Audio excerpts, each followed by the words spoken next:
Village Council's order. Everybody rise, please, for invocation, and let's pray.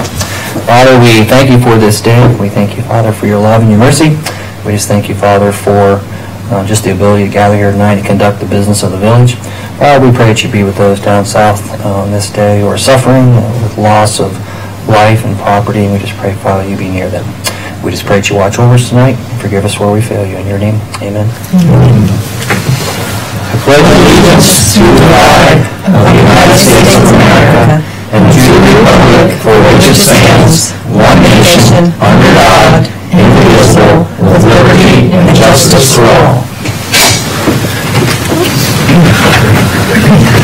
Again, this is the Bethel Village Council meeting for October 11, 2018. Mr. Gilpin, would you call a roll, please? Ms. Brown? Yes. Mr. Cooley? Here. Ms. Shepard? Here. Ms. Hallfield? Here. Ms. Ross? Here. Mr. Noble? Here. All right, our second item on our agenda is approval of minutes, and as you all have seen, the September 13th minutes of our regular council meeting. Is there any corrections, amendments, concerns? If not, I'd entertain a motion to accept those as read. I'll make a motion that we approve the minutes for September 13th, 2018. Thank you, Mr. Coogan. Do I hear a second? I'll second. Thank you, Ms. Ross. Would you call rolls, please, Mr. Gilpin? Ms. Brown? Yes. Mr. Coogan? Yes. Ms. Shepard? Yes. Ms. Hallfield? Yes. Ms. Ross? Yes. Mr. Noble? Yes. All right, thank you. Those are accepted as read. Next on our agenda is public input, and I think we actually do have some public input this evening, so if you all would like to approach the podium and introduce yourselves and let us know your thoughts. My name is Mary Smith, my husband Jeff Smith, and we would like to request an ordinance in the village of Bethel for golf carts. Okay. And the other thing we would like to ask about is that burnt out house on our street. It's been there since, it's almost a year, November will be a year. It's an eyesore, it's a danger to the community. There's kids that go in there and play. There's still, people, they've run them out. There's been, they're looting it because there's still left stuff there, and it's just disgusting. And I see it daily. Well, I think the town has started mowing the grass, I think, but it's just an eyesore, and we would like it to be taken care of sooner than later.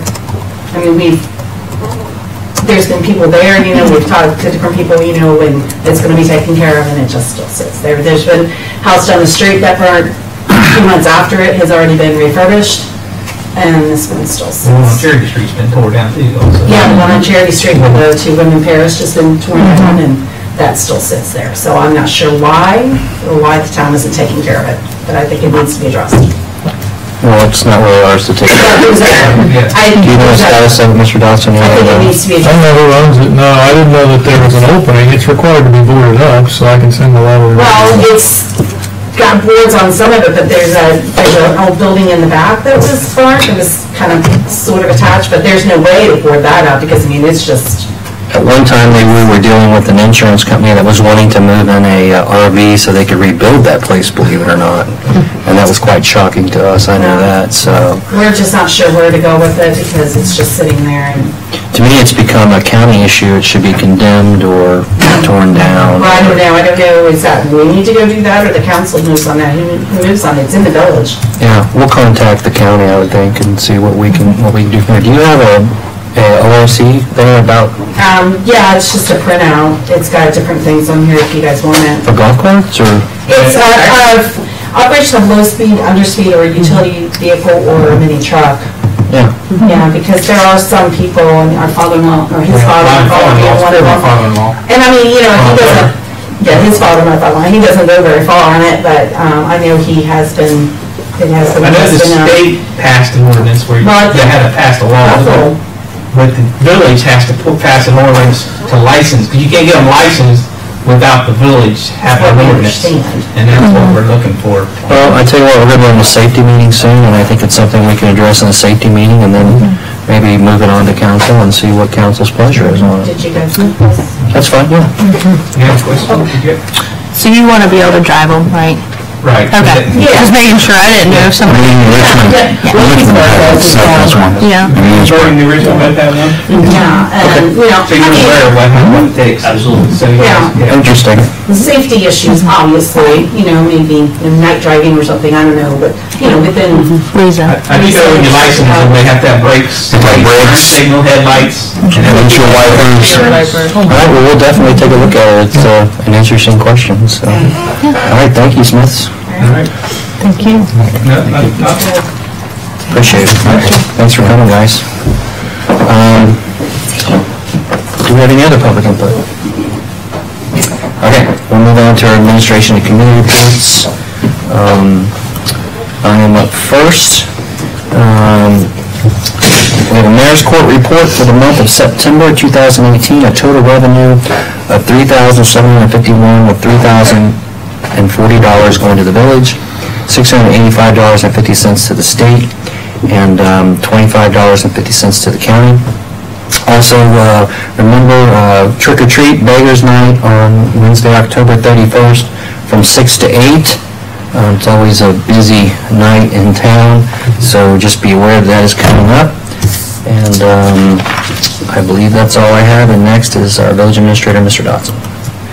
The work out at the Dunn and Union Street stormwater project is progressing nicely. All of the culverts are in place now. They finished up, I think yesterday afternoon, getting the culverts in place. They have some small connections to complete, and then it's pretty much just putting the service on. So everything's, I think they're ahead of schedule at this point. I would say another couple of weeks and they should be done. There was an issue where the county that chose not to mark the sewer lateral coming from the apartments, and it was struck and broken, and so we've been dealing with that. So that slowed me down a couple of days, but as I say, they're ahead of schedule. Next week, we will be doing some after hours work. The substation at BP has started leaking fluid, so that's an end of life issue with that transformer. So that's substation transformer.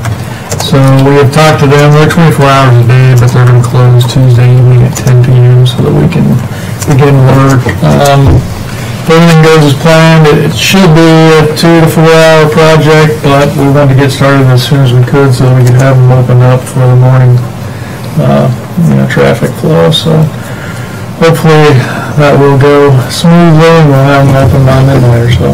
But we do have a replacement in stock, so we're ready to go if something would happen between now and then, but we're keeping an eye on it. We want to give them enough time to plan for it, so Tuesday evening at 10 o'clock we will be set up and ready to go.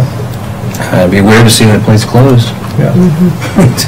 How old is the transformer? Do you know? I do not know. That's just pretty old. That's the only thing that'll be affected then is BP. Just BP, yeah. It's just their transformer going into the building. We gave them an opportunity if they wanted to rent a generator, they could, but I don't think they're going to do that. So we're going to rent some lighting equipment to provide adequate lighting for the employees to work, and they'll be there Tuesday night. I think that's all I have. Okay. Next up is Mr. Gilpin, our fiscal officer. Just a couple quick notes. Later on in legislation, we have ordinances for Magistrate Candido and Prosecutor Keith Foreman. Those are annual ordinances that their contracts are renewed on an annual basis. They do not call for any change in their current compensation. And then we also have first reading on Resolution 1022, which is the 2019 wage rates for the village employees. And I just wanted to note that it includes a cost of living increase of 2.9% for the employees. And then we also have a resolution for the annual advance of taxes. And what that is that's a first reading also. That's an annual one that we do to request that the county auditor give us our tax money as they collect it, rather than wait till the end of the cycle, which means we'll actually start collecting some of our real estate tax money at the beginning of February rather than the end of March. But we have to formally request it annually, so we have that one. And the only other thing I have is under my name in there, you'll see an attachment for local government fund distribution. We looked at this last night in finance, and we suggested that we present it to council tonight as well. And basically what it is, it's a document that initially came from the county, that showed the 2019 distribution and some thoughts for altering the formula. So Travis and I spent an entire day a few weeks ago producing the column that's highlighted on that document. And what that column is, it represents how many dollars 1 mil of tax valuation generates for each public entity in the county. So the top section is all the townships, bottom section is each of the municipalities, and you can see, you can take a look at that at your leisure if you want, but you can see there is a wide range of dollar amounts that 1 mil will generate for each particular entity. And we thought it was important to show that to the committee that was discussing this change in the local government distribution formula, to kind of show honestly that the average township, 1 mil in the average township, raises considerably more money than a mil does in the typical village, which we were thinking might be part of the reason that, at least up till now, that the average village receives more in local government funding than townships do. So it was just to kind of give a village point of view to that document as it winds its way through that process. So it's just there for your information, and you can see that there's anywhere from $1,179 for 1 mil in Neville, all the way up to $1,173,000 for 1 mil in Miami Township. So incredibly wide range of numbers. What's the population for Moscow? 185. It's surprising how close Moscow is. It's not that far below Bethel, really. That's because 40% of the Zimmer plant is within the municipal limits. That number actually used to be quite a bit higher. It's 40% lower this year than it was 2 years ago because of the plant's devaluation. So, but that, I can tell you that that's the reason for that. Which was part of what we talked about last night. One of the big factors in that range is whether a municipality has commercial properties on the tax rolls or not. It has an awful lot to do with those dollars. So it's just there for your evaluation. That's all I've got. And a side note to that, all the townships are passing an ordinance that will basically eliminate Milford from the equation, taking away their veto power. So what's going to happen is, for local government funds, and then we're probably going to lose a lot more of our local government funds. So is what in the end is going to happen. So, back in 2011 we were around 150-ish. Now we're down to 80-something, and we're probably going to drop down around 40-ish. I'd say that's accurate. Something like that. So, yet again, they're taking more local government funds away from us. So, it's going to be interesting to see how this all plays out. So, next up is Ms. Soupy there. No public report, but I would like to request an executive session to discuss the sale of public property at the end of the meeting. Okay, thank you. Chief Plank.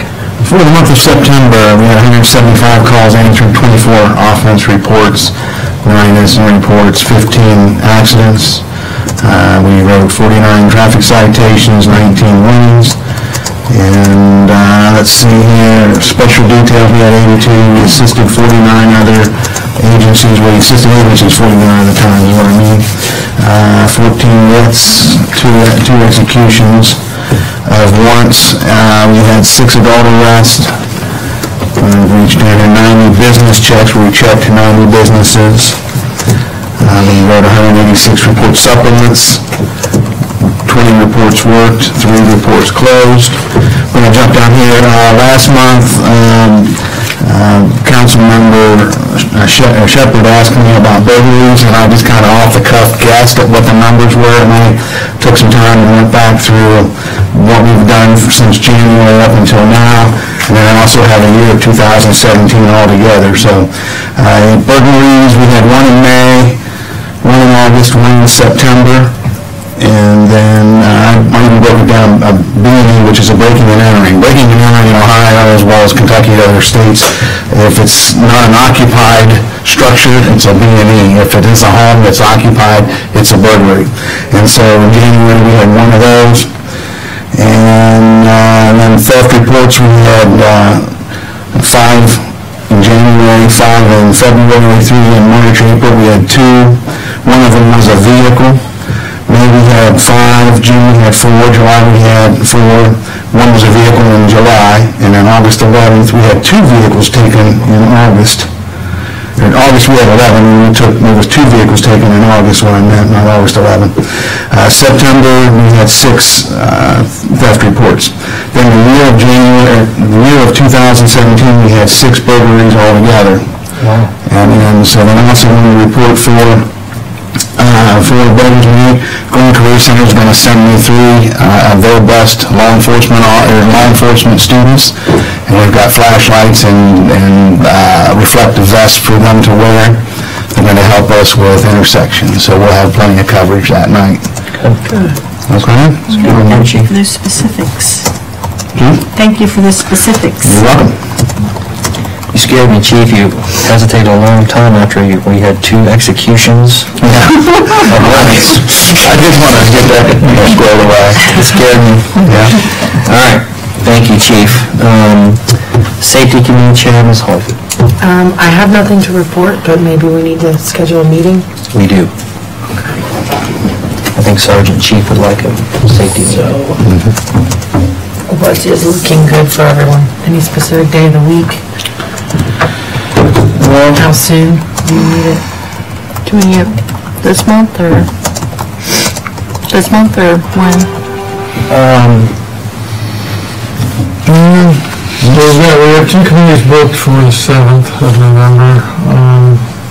We could do the 6th, or we could do it, this month. I'd like to have it this month if we could. Can we do it, is anybody available on the 25th? Thursday, the 25th. I'm available. Yeah, I don't have anything. I have something on 24th, so. Ms. Harvey? Yeah, that should work. 25th? 5:30? Sure. Okay. Out there work for you guys? Sarge? Yes, sir. Chief? Yep. Let's set it for the 25th. Okay. 25th at what time? 5:30. 5:30. Sorry. All right, that's done. And that's all I have. All right, thanks, Ms. Lefkow. Finance Committee Chair, Ms. Shepherd. We met yesterday evening, and of course, we discussed the monthly reports quite in detail with Mr. Gilpin did. And as he's already spoken to, provided the spreadsheet showing the millage rates of what one mill would actually produce per entity or / governmental body. We also voted to bring 2 resolutions before council, Resolution 1022 for the wages for employees, and Resolution 1023 to allow Mr. Dotson to purchase playground equipment. So we'll be discussing those later on. And our next meeting is November the 7th in council chambers at 5:30. Okay, thanks, Ms. Shepherd. Next up is our Parks and Village Property Chair, Mr. Coogan. Yes, we met yesterday, right after the Finance Committee met, and after a lengthy finance meeting. I will get a handle on that. Anyways, we discussed the Grant Memorial Building and working on the sale of this project. And right now, as of this point in time, there's still some borrowing back and forth, and we're waiting on a final word from the lawyers, essentially. We discussed the dog park. Mr. Dawson had compiled some rules and regulations from other municipalities and cities. Showed them to us. I thought it was rather interesting, the way they conduct this. And we're looking at, if we do go this route, we're going to have to get some property that's at least an acre in size. So that way we can at least have some running room for the dogs. And we were discussing other issues that were involved with the making of the dog park. This is an ongoing project, so it's something we'll be continuing. We discussed again the park, Burke Park, and development of the playground equipment. That's coming to a head, or fairly close to a head now, and we're looking at getting that down fairly soon, and also planting the ALB trees and a few other issues over there. We're trying to get the park spruced up so we can get some things going over there, especially if that local alcohol passes in November. And we decided our next meeting will be on the 7th of November, right after finance at 7. I scheduled a little later because we're going to be probably running late. Okay, is that it, Mr. Keating? While we're there, I wanted to say that, wanted to thank Bill Scavarla and Patty for the monies they gave us. ALB Cooperative gave us close to $2,000, I believe. We were able to purchase 10 trees with that, and our guys planted them last Friday, and I think they're going to be really beautiful come springtime. We planted several different kind of dogwoods.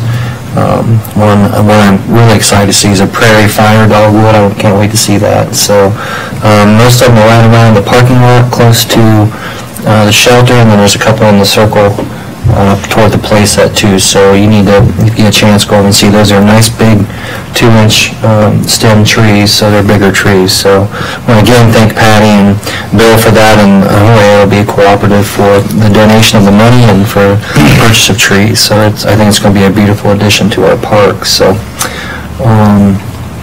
that being said, our Personnel Committee Chair, Ms. Meyer. I don't have anything to report, but we need to schedule a meeting. Okay.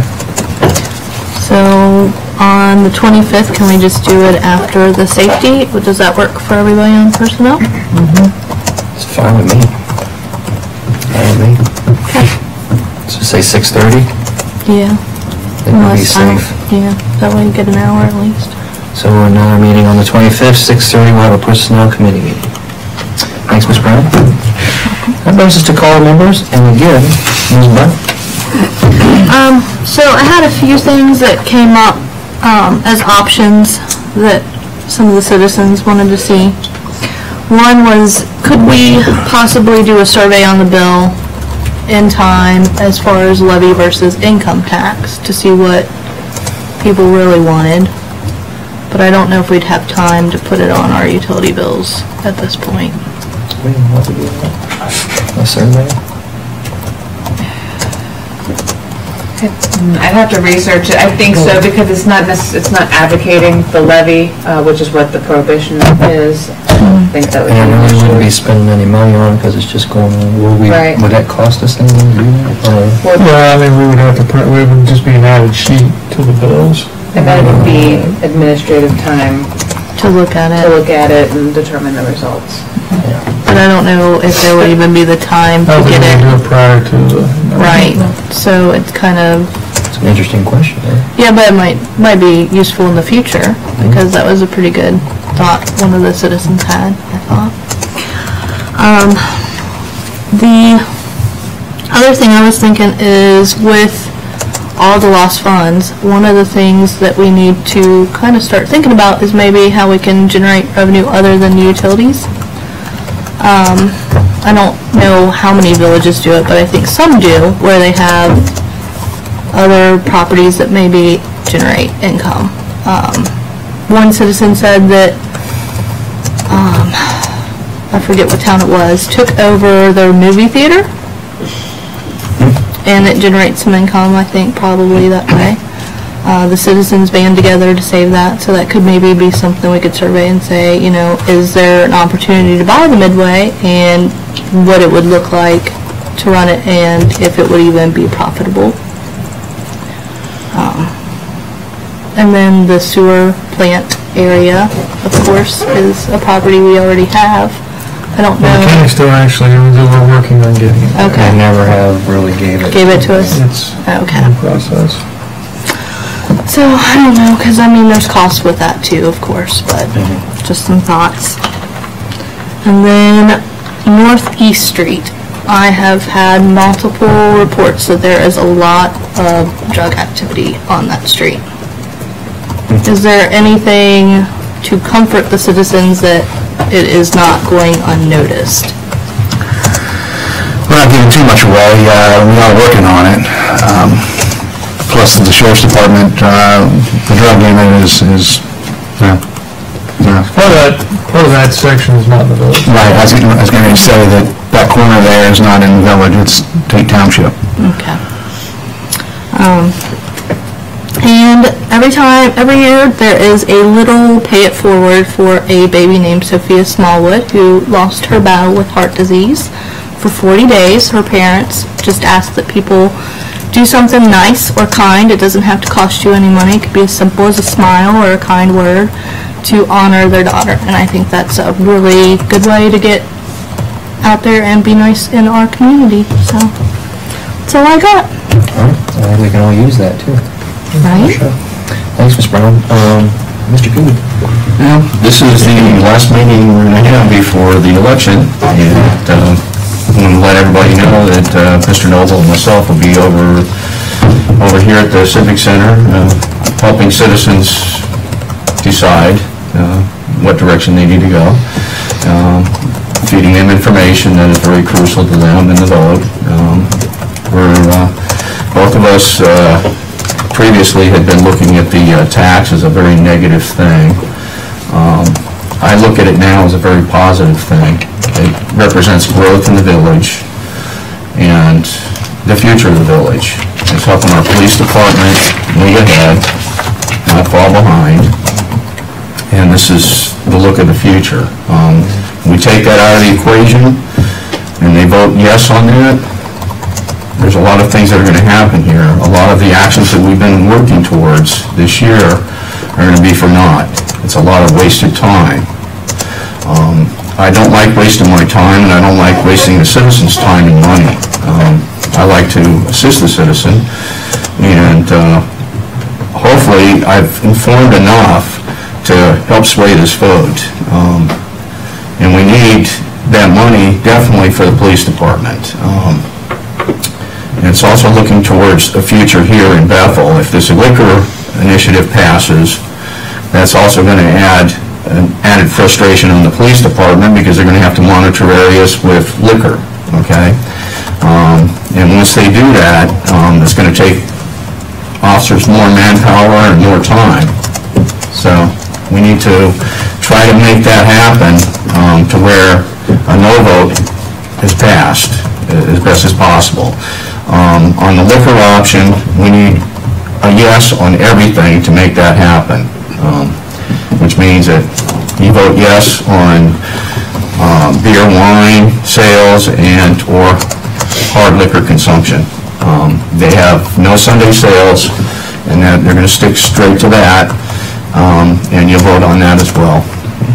Anyways, if there's any questions between now and then, you can come up to either Jay or myself and ask us. Thanks, Mr. Cooper. Ms. Shepherd? I have nothing tonight. Okay. Ms. Holliday? I have nothing tonight. All right. Ms. Rose? So, I just have a couple of things. I have no issues with paying the income tax. I think that it is doing, I see in finance when I actually see the numbers, especially now that we're in October, we're seeing how much it's bringing in. I think it's more than we anticipated, even at just the 0.5% level versus like a 1% level. I think it is doing good things for our community, and I think that everyone should keep the income tax the way it is. I do think that. However, I think that if the voters agree to keep the income tax, I think us as council has to be accountable to them for other decisions that we make here. But if they're going to be willing to give us their money to make this village a better place to live and to bring people into, I think that we need to remain vigilant in our duties as council members to make sure the money is being spent appropriately, not wasteful, making the right choices with where the money is going. That's my personal opinion on that. And I guess the follow-up on what Janessa said about the survey would it be possible to do like a one call? Cause like the school does a one call, like when they, like, for example, last year when they were trying to think about changing the school times, we all got a call, hey, we're thinking about making the school an hour later. They hit 1 for yes or 2 for no, and then, that apparently didn't go over very well, so we got another one. What about putting the school back 20 minutes or whatever it is? And that must have went over way better because that's what now it's been happened. But they use that one call system as a voting system to give parents input, which I would like to see our school do more, as parents, but would that be an option for the village? I think that the school must have had all your numbers, or you volunteered your numbers. Yeah, the school, they would have your phone numbers because of, the form. I didn't know if that could even be an option, maybe for the utility, if they'd be willing to add their phone number to like a one-call system to provide village input. Who knows? To provide village input. Because they provide it already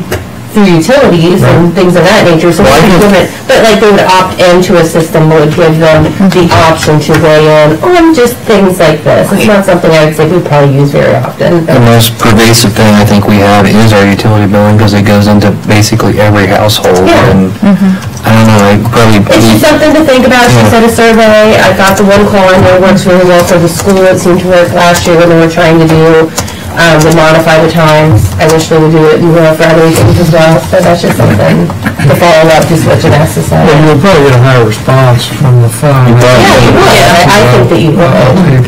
People might have to hit a 1 or a 2 on the phone. Yeah, because it just calls, you go, oh, listen, done, and then... We have done surveys before in the village, and we didn't get much of a response. And I just think it's something, if it was something that would be a good idea, they could opt into. Like, it's not something we're automatically going to call and put you on a list. Like, you have to opt in to help make these decisions, and I think that, people in the village might be willing to weigh in, like, to get... Hey, President Trump got a hold of all of us last week, right? He didn't call me. I didn't get... just one more thing, just on Burke Trust. To go back to our August meeting where we talked about the community grant that we had discussed briefly about in Burke Trust, I'd like to follow up on that and get that in the works. It kind of got put on the wayside. So I'm not real sure if the best thing to do is to set a meeting so we could put that in the meeting to discuss the format that we can send to Emily to kind of implement. And then I also like to get maybe the input, and then after we do that, we're going to have to have a Burke Trust meeting to get them to hopefully approve it after it goes to council. That way, I'd like to try to get the ball rolling to try to get it done. Would you like to set a meeting? I would like to, yes, what I'm trying to say, I would like to set a meeting because I was not on the... That didn't get put on there. We got all the community meetings listed. So I would like to set a meeting. It probably wouldn't be very long. Maybe an hour at the very most, probably 45 minutes.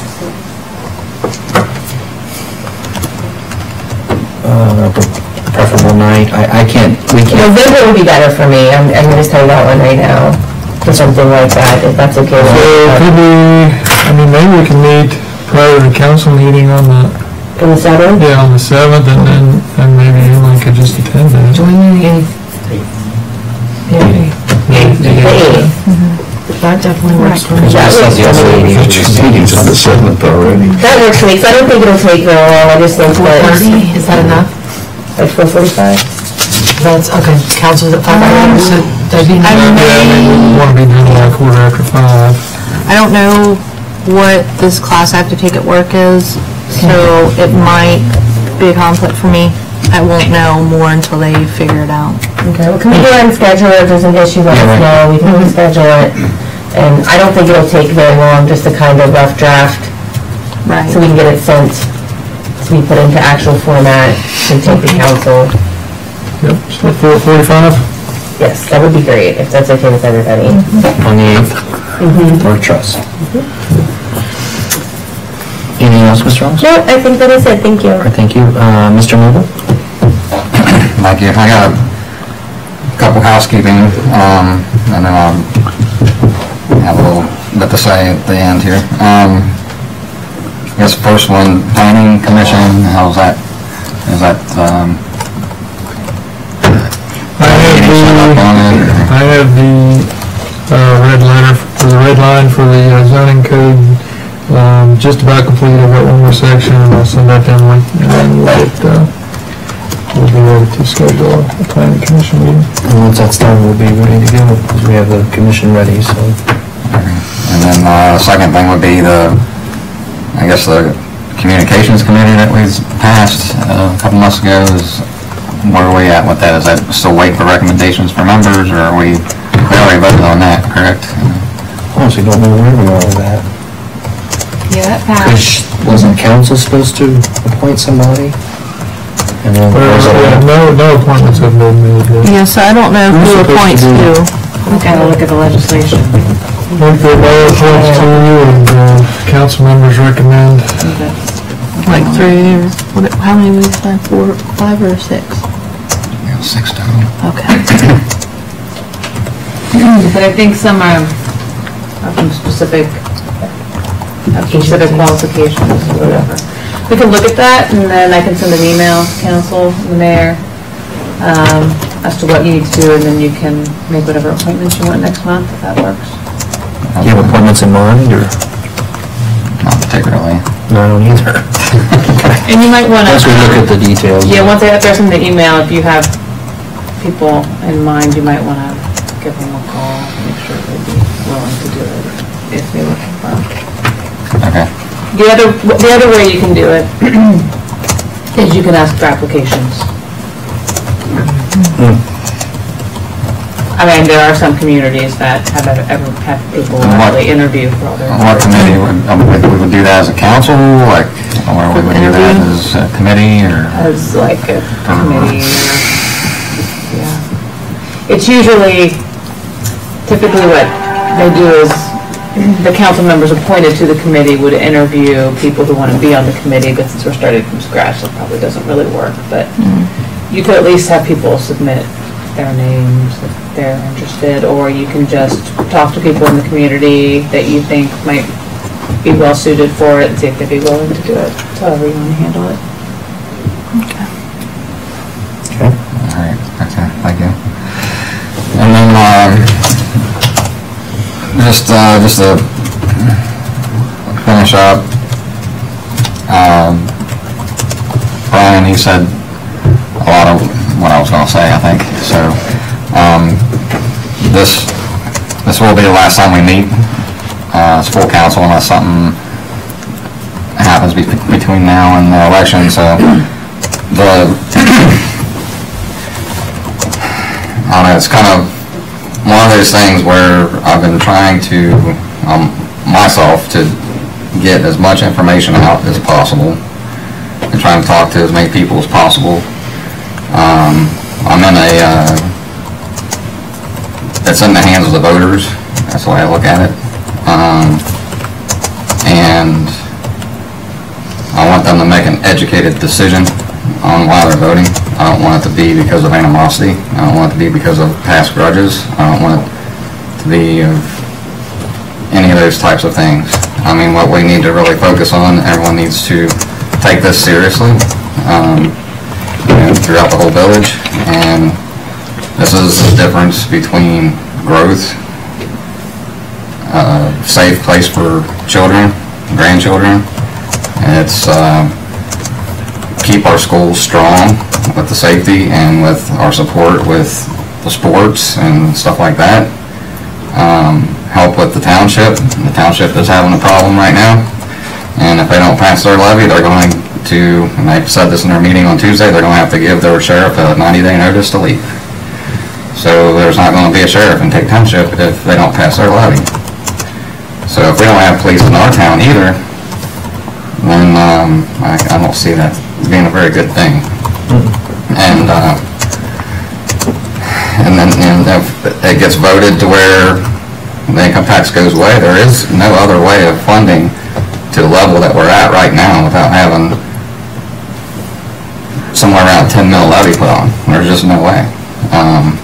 And it's just not going to happen. I mean, we tried the 8, and the 8 didn't work. I even, back in those days, was saying it wasn't going to work, and we verified it. You know, maybe a smaller one would have, but it wouldn't have done much good for the funding. We wouldn't have had enough anyway. So And I know all the people that are registered voters in this town. They're good people. They love this town, and they call it home. And I just hope that they understand that sometimes drama and differences can't be taken to this extreme if that's all it's about. It's got to be done in a sense of, you know, if they're going to vote yes to repeal, and it's only because of $200 a year in their family, versus them having to. I was talking to someone earlier today about this. If something happens and that repeal gets voted yes to, and we hold our word, you know, the new council that said they won't vote to put it back on, they might, you know, the village might get a 2 to 3 year time frame, which would be, say, 3 years. They might save $600 over 3 years by not paying income tax from each individual family. But eventually, the county is going to catch up with it because they got to put more cars on, they got to put more police in. They're going to pass a county levy, and they're going to make you pay it anyway. So it doesn't really matter, you know, long term, if we fight and squabble over the, you know, the way people think about the income tax, if it's a personal thing or it's a drama thing. We're going to all have to pay in the end, and then we're going to lose services also. So, I mean, I just want everyone to kind of think harder about it, and, you know, that's all I got. Thank you. Thanks, Mr. Well Mayor. said, Mr. Noble. Well said. I wanted to also, while we're kind of talking about the election, one of the reasons we went to, there were several of us that, I'm not going to say how many were there, but there were several of us the other night at the township meeting, and we went for one primary reason, is that they inadvertently put us on their township vote for the police. They included the village. So as of right now, we are on the ballot for the township vote for police. They are on the village ballot. They are on the village ballot, sorry, I said it backwards. So it's an odd thing that they're trying to get a levy passed for a township police officer, and they put it on the village as well. Now, I made them aware of the fact that our last 2 police levies went down 60-30-ish, and we may very well drag them down, you know, if they want to include us. And they were very shocked to find out that they included the village in that. So we've contacted the Board of Elections, and they're looking into the legalities of it. So have we heard anything? No. Heard nothing? Okay, so I just wanted to make you guys aware of that, that might be a shocking thing to some people to see that on the ballot, so. Does increase their chance of failure. What's that? Does increase their chance of failure based on our history. It's going to be a large, there are a lot of issues on the ballot. There is a lot of issues on the ballot. I'd like to say one thing too, it's not an exaggeration to say that, you know, we would not be getting this playground equipment if the income tax wasn't supporting a portion of the police department. And we never had enough general fund left from funding the police to really do anything. So it's, you know, this is a taste of what we're going to be able to do because the income tax supports a portion of the police department. A lot of these grants we've gotten, as of late, they come with a match that in the past, we never had money for matching. We couldn't get grants, you know? So it definitely, as Mr. Coogan said, moves us forward.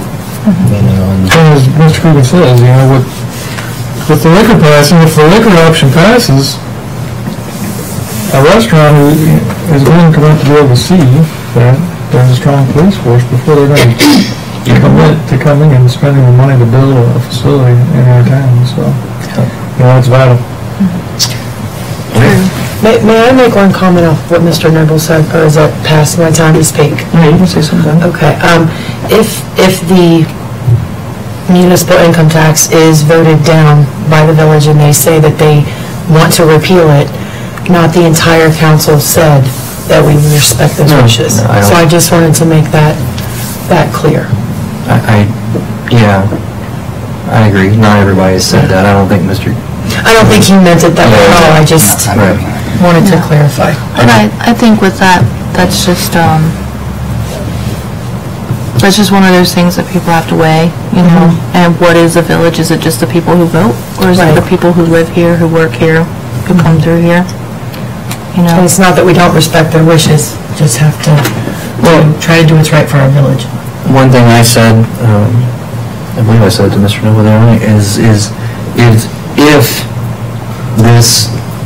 if we were to decide that we weren't going, let's say it fails, and let's say we don't go back, you talk about loss in property value. Right now, it brings in $34,000 per mil. I can see that dropping rapidly. I don't want to live in a community without a police force. I don't want to see that. And a full-time police department. A lot of communities that have moved that direction aren't really desirable to be lived in, you know, that I'm aware of. So, I mean, I think it's important as a community and as a legislative body to consider that as well. You know, the welfare of the community in which we reside, so. Do we need a second council meeting before? No. You don't? Okay. We'll be all right. All right, let's move on to legislation. Like Mr. Gilpin said, we have several second readings and first readings. Ordinance 1891 is an ordinance setting rent for the electric and water departments and repealing all conflicting ordinances. This stands as a second reading. Ordinance 1892 is an ordinance authorizing the fiscal officer to transfer money from the electric operating fund to the electric extension and replacement fund, repealing all conflicting ordinances. This stands as a second reading. Ordinance 1893 is an ordinance authorizing the fiscal officer to transfer money from the water revenue fund to the water extension and replacement fund. And this is repealing all conflicting ordinances. That's a second reading. Ordinance 1894 is an ordinance authorizing the fiscal officer to transfer money from the water revenue fund to the water infrastructure replacement fund. That's a second reading. Ordinance 1895 is an ordinance confirming Joseph Candido as magistrate. That stands as a first reading. Ordinance 1896 is an ordinance authorizing the retention of Keith C. Foreman as a prosecutor to provide prosecutorial services for the village of Bethel, Ohio. This stands as a first reading. Resolution 1022 is a resolution establishing wages and salaries for village employees for 2019. That stands as a first reading. And then Resolution 1023 is a resolution authorizing the village administrator to enter into an agreement for the purchase and installation of playground equipment from Game Time DBA Recreation Incorporated. And we need to get this passed tonight, so we need to waive the 3. I make a motion to waive the 3 on Resolution 1023. Thank you, Mr. Noble. Do I hear a second? I'll second. I heard Mr. Coogan first. Mr. Gilpin, would you call the roll, please? Ms. Brown? Yes. Mr. Coogan? Yes. Ms. Shepherd? Yes. Ms. Hollifield? Yes. Ms. Ross? Yes. Mr. Noble? Yes. All right, now to adopt Resolution 1023, I'd entertain a motion. I move we adopt Resolution 1023. Ms. Shepherd, do I hear a second? I'll second. Thank you, Ms. Ross. Is there any questions or discussion about Resolution 1023? Timeline? The equipment will be ordered right away. I think it's potentially a 2-4 week turnaround, so it's possible that this could be installed depending on weather yet this year. If not, it'll be first thing in spring. And this does include like handicap accessible stuff? Yes. And We will have to, it doesn't include a pathway to it, but yeah, it's ADA compliant. all right, and I just want to point out that I'm voting on this with a little bit of reservation, not because I don't want to see our park better or any of that, but because the repeal is out there, and this is money that if we don't keep that income tax could go to funding our police for just a little bit longer. So. You want to give a little bit of a background? I mean, we were talking about last night, it's going to be just to the left of the existing playground. Yeah, so this is, the equipment alone is $100,000. It's like $108,000. We're getting that the manufacturer's paying for half of that, so it's a 50-50 match, which is why we're applying for it. And then it's always it's much safer and less liability if you have certified playground installers assemble it to manufacturer specifications, so we're able to get it installed and everything for less than what it actually cost. And this will have a concrete barrier that will be at ground level, and then the mulch will be inside that. So, and then hopefully the next step will be to replace what's the current playground equipment with 2 to 5 age group playground equipment, and then possibly put a small shelter between the two areas for parents, maybe for children's birthday parties, that type of thing. That'd be awesome. Yeah, that'd be good. I'm going to clarify something. You said that it's $100,000. Wasn't it a $200,000 piece of equipment? Well, it's a $108,000 piece of equipment. We're getting it for 53 or 50. It's a good price for that piece of equipment. I mean, those things are incredibly expensive. Okay, any other questions, discussion? Mr. Gilpin, call the roll, please. Ms. Brown? Yeah. Mr. Coogan? Yes. Ms. Shepherd? Yes. Ms. Hollifield? Yes. Ms. Ross? Yes. Mr. Noble? Yes. It's not be emergency in the room. All right. That is adopted then, thank you. Resolution 1024 is a resolution requesting the Claremont County Auditor to advance taxes and assessments from the proceeds of tax levies pursuant to Section 321.34 of the Ohio Revised Code, and this stands as the first reading. Brings us to our approval of expenses. Trust you all have seen those. Any questions, corrections, anything? I entertain a motion that we accept those as read then. So moved. Thank you, Ms. Shepherd. Do I hear a second? I second. Thank you, Mr. Coogan. Mr. Gilpin, would you call the roll, please? Ms. Brown? Yes. Mr. Coogan? Yes. Ms. Shepherd? Yes. Ms. Hollifield? Yes. Ms. Ross? Yes. Mr. Noble? Yes. All right, the payment of bills. I move we pay the bills. Thank you, Ms. Shepherd. Do I hear a second? I'll second it. Thank you, Ms. Hollifield. Mr. Gilpin, call the roll, please. That was Ms. Shepherd and Ms. Hollifield? Yes. Okay. Ms. Brown? Yes. Mr. Coogan? Yes. Ms. Shepherd? Yes. Ms. Hollifield? Yes. Ms. Ross? Yes. Mr. Noble? Yes. Okay, just before adjournment, I think Ms. Supiner would like a quick executive session with us to catch up, and we need to... I make a motion to adjourn to executive session pursuant to Section 121.22G2 to discuss the sale of public property. All right, there's a motion on the floor. Do I hear a second? I second that. Thank you, Mr. Coogan. Mr. Gilpin, would you call the roll, please? Yes, sorry, I have to write this down because it wasn't on the agenda. Right. So, It's all right. Ms. Brown and Mr. Coogan? Yes. Yes. Thank you. Yes. Yes, yes. Okay. I vote yes. Okay. Ms. Brown? Yes. Take the roll call. Mr. Coogan? Yes. Ms. Shepherd? Yes. Ms. Hollifield? Yes. Ms. Ross? Yes. Mr. Noble? Yes. There'll be no further. Yeah, there'll be no further business. We're in executive session.